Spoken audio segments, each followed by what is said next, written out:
On se le souhaite tous les jours, dans les couloirs, les ascenseurs et à la machine à café. Bonjour. On se le dit tellement qu'à force on a un peu oublié ce qu'il signifie. Au-delà de la simple salutation, c'est un espoir et une invitation. Car l'espoir est une construction, c'est aussi à nous de faire d'aujourd'hui une bonne journée et de demain un futur serein. Alors bienvenue sur Bonjour, le podcast qui explore le futur serein en allant à la rencontre de toutes celles et ceux qui s'engagent pour que demain soit un bon jour. Aujourd'hui, nous sommes avec Annelise Chevillard, la responsable diversité et inclusion d'AXA France. Bonjour Annelise. Bonjour. Alors, ça veut dire quoi exactement, responsable diversité et inclusion ? Alors, mon objectif, mon job, c'est de favoriser un environnement de travail inclusif chez AXA France. Et concrètement, quand on parle de diversité, la diversité, on en a partout, dans la société ou chez AXA. On a des femmes, on a des hommes, on a des personnes qui ont des singularités, qui se voient ou qui ne se voient pas. On a, par exemple, 500 collaborateurs en situation de handicap chez AXA France. Tout ça, ça forme des diversités, elles sont là. L'inclusion, c'est une volonté, c'est-à-dire la volonté de faire en sorte que ces gens vivent et travaillent, en tout cas, ensemble. Comment elle s'exprime chez AXA France, cette volonté ? Elle s'exprime au travers d'engagements dans la durée qui ont été pris au plus haut niveau de l'entreprise, à la fois avec nos partenaires sociaux, notamment au travers d'accords, un accord sur le handicap dès 1994, et puis un accord sur l'égalité et la diversité depuis maintenant 2006. Donc on a à la fois ce dialogue social très fort, et puis des engagements aussi qui sont pris, notamment au travers de signatures de chartes. Je pense à la charte sur la diversité qui a été initiée par Claude Bébéar en 2004, mais aussi à la charte LGBT en 2015 et à la charte contre le sexisme en 2018. Alors j'entends, il y a des chartes, il y a des engagements, il y a des signatures. L'égalité, l'inclusion, elle se vit au quotidien. Alors comment est-ce qu'on fait vivre l'inclusion et la diversité ? Concrètement, c'est un travail quotidien et de longue haleine de créer un environnement de travail inclusif. Ça passe par un gros travail de pédagogie et de formation sous différentes formes, que ce soit de la sensibilisation, des formations présentielles, des e-learning ou autres, qui visent à faire prendre conscience à nos dirigeants, à nos managers, à nos collaborateurs qu'ils ont des préjugés ou des stéréotypes, et c'est pas grave, tout le monde en a. Des préjugés, on en a, des stéréotypes aussi, mais parfois on a des biais, c'est-à-dire des stéréotypes qu'on a intégrés sans trop le savoir. Il y a un exemple comme ça qui vous vient de mauvais réflexes qu'on pourrait avoir ? Il y en a beaucoup. L'un d'entre eux, ça pourrait être par exemple que vous recevez en entretien d'embauche une femme qui a des enfants. Vous allez lui poser plein de questions sur comment elle garde ses enfants, comment est-ce qu'elle va pouvoir répondre à la disponibilité du poste ou à la mobilité. Et ce qui est terrible, c'est qu'en lui posant toutes ces questions-là, vous allez pouvoir potentiellement la discriminer. Et mon job au quotidien, c'est de veiller justement à ce qu'on évite toute forme de discrimination.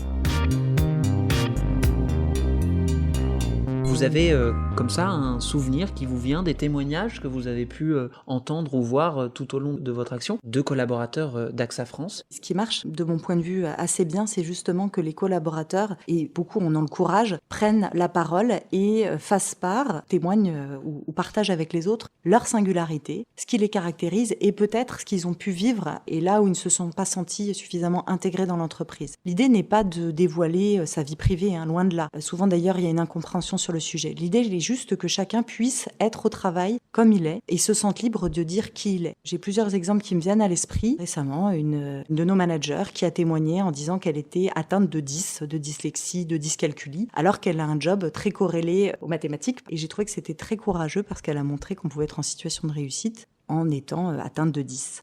Un autre exemple qui me vient à l'esprit, c'est celui de 2 collaborateurs en situation de handicap invisible qui occupent des postes d'actuaires et qui sont très bien intégrés dans l'entreprise. Et je pense que ça contribue justement à changer le regard sur le handicap parce que beaucoup de gens assimilent le handicap par exemple au fauteuil roulant alors que 80% des handicaps sont invisibles et certains considèrent que quand on est handicapé, on ne peut pas être productif ou occuper un poste à responsabilité, ce qui est faux, bien sûr. Nous parlions tout à l'heure des engagements concrets d'une entreprise. L'un des engagements les plus concrets, c'est le salaire. Or, depuis le 5 novembre, en France, les femmes travaillent gratuitement à cause de l'écart de salaire, justement, entre les femmes et les hommes. C'est une priorité pour vous également ?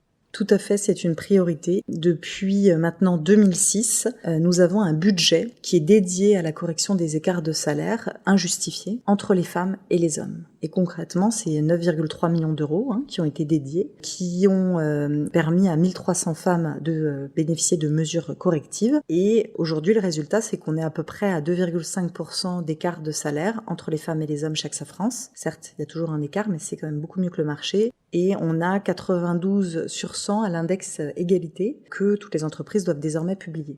Vous parliez à l'instant des autres entreprises. Elles sont toutes soumises à l'obligation d'avoir une politique d'inclusion et d'équité. Est-ce que chez AXA France, il y a une spécificité? Est-ce que le fait d'être assureur et donc de protéger par métier, cela engage naturellement vers l'inclusion et la diversité?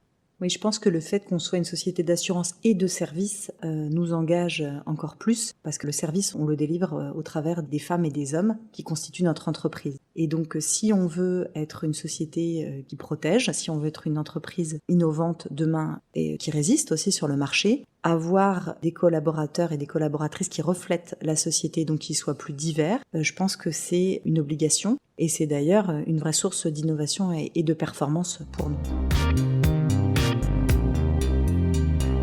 Et vous, plus personnellement, qu'est-ce qui vous a poussé à vous engager sur ce chemin-là? D'abord, je suis persuadée que c'est, comme je viens de le dire, une source de performance et d'innovation pour l'entreprise. Et puis, par ailleurs, intellectuellement, c'est passionnant. Et puis, opérationnellement, c'est très concret et c'est aussi passionnant parce que ça me donne l'opportunité de travailler à la fois sur des programmes de développement, des programmes de formation, mais aussi de travailler beaucoup sur la sensibilisation et l'influence de nos dirigeants et de nos collaborateurs sur ces sujets. Il y a une dimension de dialogue social aussi qui est très riche, donc en synthèse c'est très varié, mais à la fois très opérationnel et intéressant.